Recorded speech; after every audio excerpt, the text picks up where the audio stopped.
हाय, आम्ही डेंटिस्ट सर्वांना सांगतो की 6 महिन्यातून एकदा दात चेकअप करून घ्या. 6 महिन्यातून नाही जमलं ऍटलिस्ट वर्षातून तरी एकदा दात दाखवायचं. परंतु बऱ्याच जणांना जमत नाही. परंतु मी सांगेन की ऍटलिस्ट या 4 वेळेस तरी तुम्ही दात नक्की म्हणजे दाखवणं मस्टच आहे.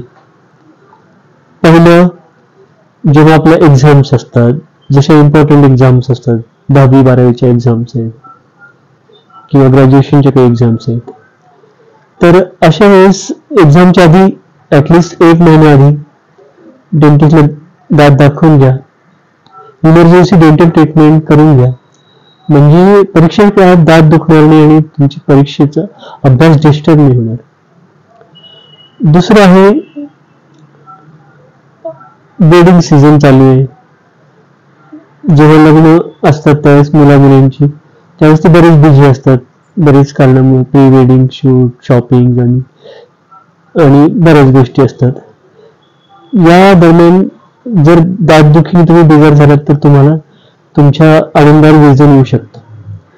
त्यामुळं वेडिंगचं किंवा असल्या कुठल्याही फंक्शनचा आधी तुम्ही डेंटिस्टला दात दाखवून घेणं आवश्यक आहे.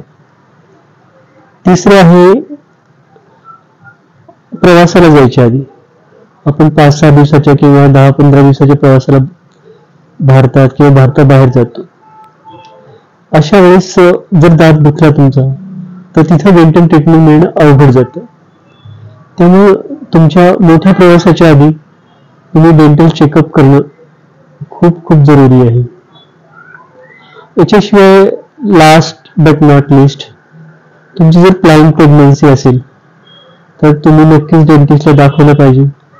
इमर्जन्सी डेंटल ट्रीटमेंट करून घेतलं पाहिजे, जेणेकरून प्रेग्नन्सीच्या दरम्यान तुम्हाला काही त्रास होणार नाही आणि तुमचा प्रेग्नन्सीचा पिरियड स्मूथली जाईल.